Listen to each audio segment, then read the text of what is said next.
வணக்கம். என் குருநாதர் எழுத்து சித்தர் பாலகுமாரன் சார் அவர்களை மனதார வணங்கிவிட்டு உங்களுடன் பேச தொடங்குகிறேன். தேமுதிகவை பத்தி நான் எத்தனையோ வீடியோக்களை பாசிட்டிவான விஷயங்களை நான் பேசினேன். அப்பெல்லாம் ஓரளவுதான் பாராட்டு கிடைச்சிது. ஆனா தேமுதிகவினுடைய மைனஸ் பாயிண்ட் இதுதான்ப்பான்னு நான் பேசினதுக்கு அவ்வளவு பேர் ஆக்ரோஷப்பட்டீங்க. தேவையே இல்லாம உணர்ச்சி வசப்பட்டு உங்களுடைய பிபியை நீங்க ஏத்திக்கிட்டீங்க. என்னைய பெருசுன்னீங்க, என்னைய வயசானவன் நீங்க, குருகுருப்பக்காரன் நீங்க, யோ வாயை மூடிக்கிறியா அப்படின்னு சொன்னீங்க. இந்த ஒன்னே ஒண்ணு, உண்மையான கேப்டன் நீங்க ரசிகர்களாக இருந்தீங்கனாக்க, உண்மையான கேப்டனுடைய தொண்டர்களாக இருந்தீங்கனாக்க, அவமரியாதையோட மரியாதை குறைவாக நீங்கள் பேச மாட்டீர்கள். அப்ப இதுக்குள்ளார வேற யாரோ சிலர் ஊடுருவி இப்படி பேசிட்டு இருக்காங்க அப்படின்னு நான் இன்னமும் நம்பிக்கையோட கேப்டன் ரசிகர்களை கொண்டாடுகிறேன்.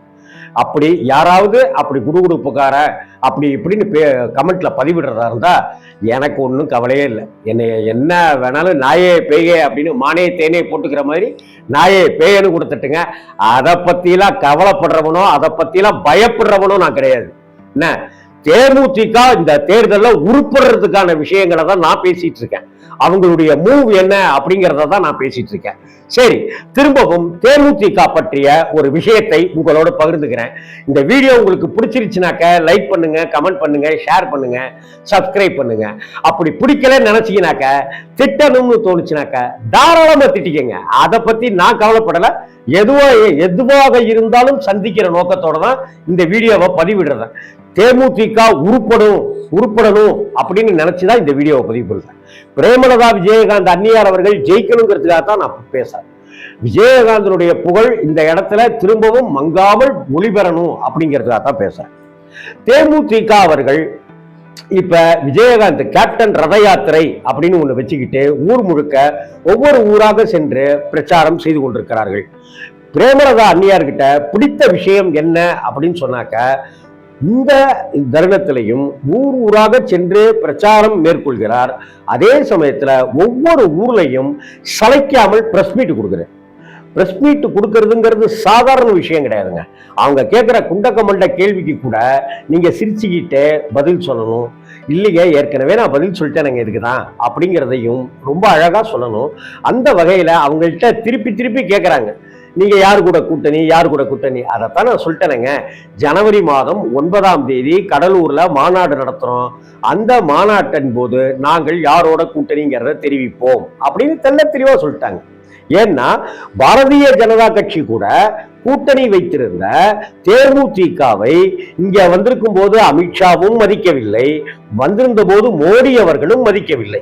அதே போல ஒரு ராஜ்யசபா சீட்டு தருவதாக சொன்ன அதிமுகவும் பட்டை நாமம் சாத்தி ஏமாற்றி விட்டது. இது எல்லாம் பிரேமலதா விஜயகாந்துக்கும் தெரியும், விஜய பிரபாகரனுக்கும் தெரியும், சண்முக பாண்டியனுக்கும் தெரியும், அவங்க மாமா சுதீஷ்க்கும் தெரியும். இது எல்லாத்துக்கும் மேல கேப்டனுடைய லட்சக்கணக்கான தொண்டர்களுக்கு இந்த விஷயம் தெரியும். முன்ன மாதிரிலாம் கிடையாதுங்க. காலையில தினத்தந்தி வந்தாதான் நமக்கு தெரியும் அப்படிங்கிற மாதிரியான விஷயம்லாம் இல்லை. இன்னைக்கு பேசின அடுத்த நிமிஷமே லைவ்லயே இன்னைக்கெல்லாம் வர ஆரம்பிச்சிருச்சு விஷயங்கள் எல்லாமே. அவங்க ஒரு இடத்துல பேசும்போது தெளிவா சொல்றாங்க. இந்த தூய்மை பணியாளர்கள் பிரச்சனையை பத்தியும் அவங்க சொல்றாங்க. இந்த தூய்மை பணியாளர்களுக்கு நிறைய வசதிகளை செய்து கொடுக்கறதுக்கு நிறைய திட்டங்களை ஸ்டாலின் அவர்கள் இப்ப சொல்லியிருக்கிறாரு. ஆனா அவங்க கேட்கிற பணி நிரந்தரம், சம்பள உயர்வு உள்ளிட்ட விஷயங்கள்ல கவனம் செலுத்தணும் அப்படின்னு இந்த தமிழக அரசை பார்த்து ஒரு விமர்சனத்தை வைக்கிறாங்க. அது அந்த பக்கம். இந்த பக்கம் பார்த்தாக்க மோடி அவர்கள் உலகத்துல இருக்கிற எல்லா தலைவர்களையும் உயர்ந்த தலைவர், நல்ல தலைவர் அப்படின்னு கொண்டாடப்படுகிறார். ஆனால் அதே சமயத்துல இந்தியா வல்லரசாவதற்கான விஷயத்தை அவர் மேற்கொள்ள வேண்டும். அதே போல இங்க இருக்கிற ஏழை மக்களுக்காகவும் அடித்தட்டு மக்களுக்காகவும் சிறு குறு நடுத்தர தொழில்கள் செய்பவர்களுக்காகவும் மோடி அவர்கள் பெரிய உதவிகளை எல்லாம் செய்ய வேண்டும். அதை செய்ய தவறினால் இந்த மக்கள் அடுத்த கட்ட வளர்ச்சிக்கு வர முடியாமலே போய்விடும் அப்படின்னு ஒன்றிய அரசை பார்த்தும் அவங்க கேள்வி கேட்கிறாங்க. அதே போல திரும்ப எல்லா இடங்கள்லையும் பிரேமலதா அன்னியார்கிட்ட கேட்கிற கேள்வி விஜய் பற்றியதுதான். அதற்கு அவர்கள் கடந்த முறை தெளிவா ஒரு பேட்டியில பிரஸ் மீட்ல சொல்றாங்க, ஏங்க முதல்ல அவரை களத்துக்கு வர சொல்லுங்க, அவரு களத்துக்கு வரட்டும், களத்துக்கு வந்த பிற்பாடு அவருக்கு எவ்வளவு ஆதரவு இருக்கு, செல்வாக்கு இருக்கு அப்படின்னு பார்ப்போம். அவர் சம்பந்தப்பட்டவங்களை போய் நேரடியா சந்திக்காம சம்பந்தப்பட்டவங்களை எல்லாம் பனையூருக்கு வர வச்சு பார்க்குற விஷயத்துல இருந்தே அவர் இன்னும் மாற மாட்டேங்கிறாரு. இன்னும் அவரு ரூம்ல இருந்தே வெளியில அரசியல் பண்ண மாட்டேங்கிறாரு. இதெல்லாம் நீங்க அவர்கிட்ட போய் கேளுங்க. ஏங்க நீங்க ரூம்ல இருந்தே வெளியில வர மாட்டேன்றீங்க, ஏங்க சம்பந்தப்பட்ட மக்கள் அங்க போய் சந்திக்காம அவங்கள கூட்டிட்டு நீங்க பனையூருக்கு கூட்டிட்டு பங்களாவை சந்திக்கிறீங்க அப்படின்னு நீங்க அவர்கிட்ட கேளுங்க. ஏட்டையும் கேட்குறீங்க அப்படின்னு சொல்றது 100க்கு 100 நியாயமான பதில், நியாயமான விளக்கம். நீங்க ஊடகக்காரர்கள் பனையூர்ல விஜய் அவர்களுடைய பங்களாவுக்கு வாசல்ல போய் நின்று பிரஸ் மீட் கேளுங்க. ஒரு 1/4 மணி நேரம் அவரு திக்கி திணறி எதுவும் இல்லாம அழகா ஒரு பிரஸ் மீட் கொடுத்துட்டாருன்னு வைங்க, பாஸ்மார்க் போடுங்க. அவர் பிரஸ் மீட்டே தரமாட்டேன்றாரு, ரூமை விட்டு வெளியில வரமாட்டேன்றாரு. அநேகமா அந்த மாநாடு மதுரையில் நடக்கிற மாநாட்டுக்கு தான் அங்க இருந்து கிளம்பி கார் விமானத்துல போவார், தனி விமானத்துல போவார் அப்படின்னு தான் தோணுது.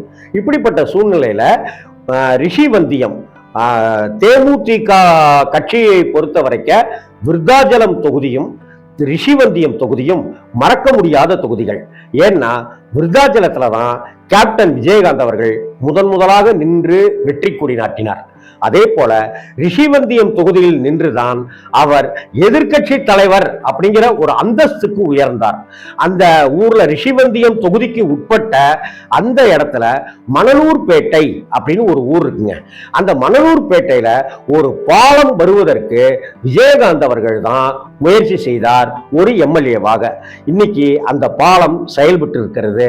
அந்த பாலத்தில் வாகனங்கள் சென்று கொண்டிருக்கின்றன. அந்த பாலத்தை பார்க்கும் போதே கண்டிப்பா கேப்டனுடைய நினைவு எல்லாருக்குமே வரும் தானே. அந்த விஷயம் தெரிந்தவர்களுக்கு இந்த மணலூர்பேட்டையில பாலம் வருவதற்கு காரணமாக இருந்தவர் கேப்டன் அப்படிங்கிற விஷயம் எல்லாருக்குமே அது தெரிகிறவங்களுக்கு ஒரு நெகிழ்ச்சி, ஒரு உருக்கம் ஒண்ணு வரும்ல. இதுல பிரேமலதா விஜயகாந்த் அம்மையாருக்கும் இப்படி வந்ததுல ஒன்றும் தவறு கிடையாது, கண்டிப்பா வரும். ஏன்னா ரிஷிவந்தியம் மிக மிக முக்கியமான தொகுதி.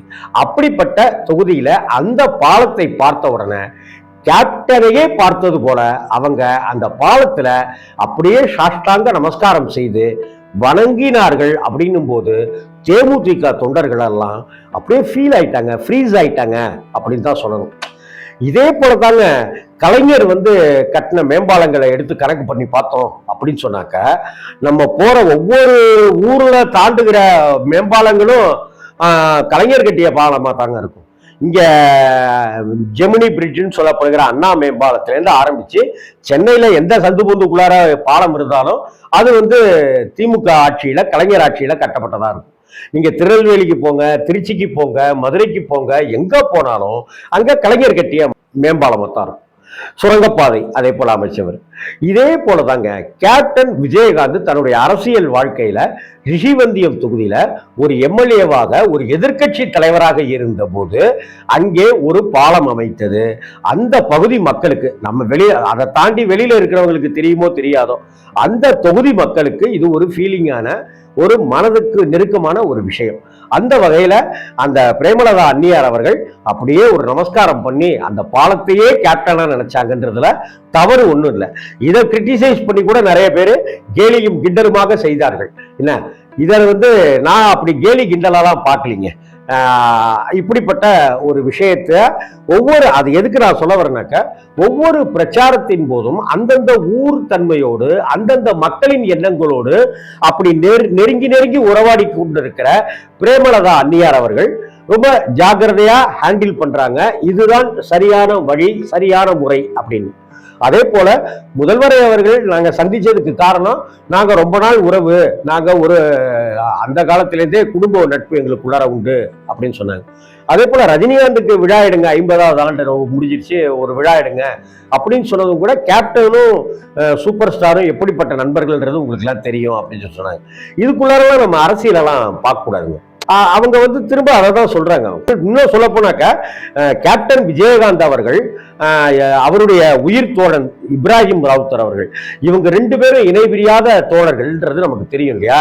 அப்புறம் இணை பிரிஞ்சிட்டாங்கன்றதும் தெரியும் நமக்கு. அதுக்கு காரணத்துக்குள்ளாரெல்லாம் நம்ம போவேணாம்.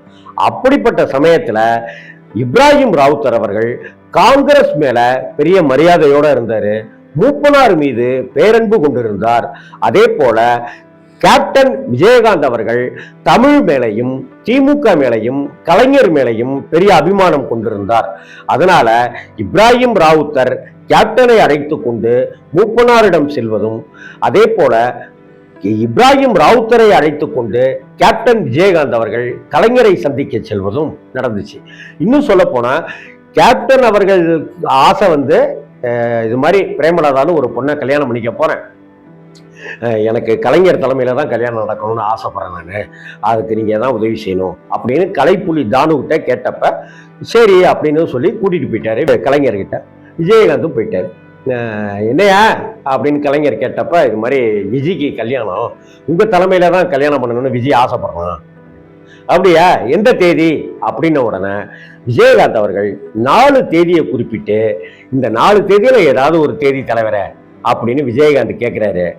அந்த பேப்பரை அப்படியே மூடி விஜயகாந்தனுடைய பாக்கெட்ல சொல்லிவிட்டு, இந்த 4 தேதியில ஒரு தேதிங்கிறதெல்லாம் வேணாம் விஜய், உனக்கு எந்த தேதியில நான் வரணும் அதை சொல்லு அப்படிங்கிறாரு.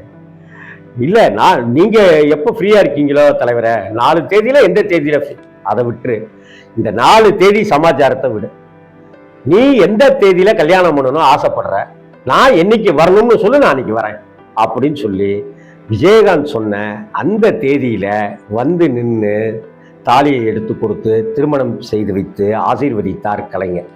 அந்த காலத்திலிருந்தே கேப்டன் விஜயகாந்த் அவர்களுக்கும் இப்ராஹிம் ராவுத்தருக்கும் எப்படி ஒரு தொடர்போ, அதே போல மூப்பனார் இப்ராஹிம் ராவுத்தர் கேப்டன் விஜயகாந்த், திமுக தலைவர் கலைஞர் அவர்கள் கேப்டன் விஜயகாந்த் இப்ராஹிம் ராவுத்தர் அப்படிங்கிறது ஒரு இணைபிரியாத ஒரு பந்தமாகவும் நட்பாகவும் தான் இருந்துச்சு.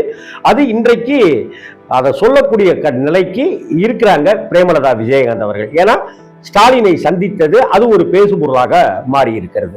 ஏன்னா இந்த தேர்தல் எந்த மாதிரியான விஷயத்துக்குள்ளாரையும் போகும் அப்படிங்கிறது தான். ஏன்னா அதிமுக ஒரு பக்கம் மதிக்கல, பாஜக ஒரு பக்கம் கண்டுக்கவே இல்லைன்னும் போது பிரேமலதா ஒரு முடிவுக்கு வரணும். அவர்கள் இன்னைக்கு ஆரம்பிச்சு புது கட்சியா ஆரம்பிச்ச விஜய் கூட போய் நின்று விஜய் தான் முதல்வர் வேட்பாளர்னு சொல்றதுக்கு, அப்படி சொன்னாக்க அது கேப்டனுக்கு ஒரு இழுக்கான விஷயமா தான் மாறுங்கிறதுல பிரேமலதா அன்னியர் மிக தெளிவாக இருந்து செயலாற்றி கொண்டிருக்கிறார் அப்படின்னு தான் பார்க்க வேண்டியிருக்கு. இன்னும் போக போக என்னென்ன நடக்குது அப்படிங்கிறத பொறுத்திருந்து பார்க்கலாம். வணக்கம்.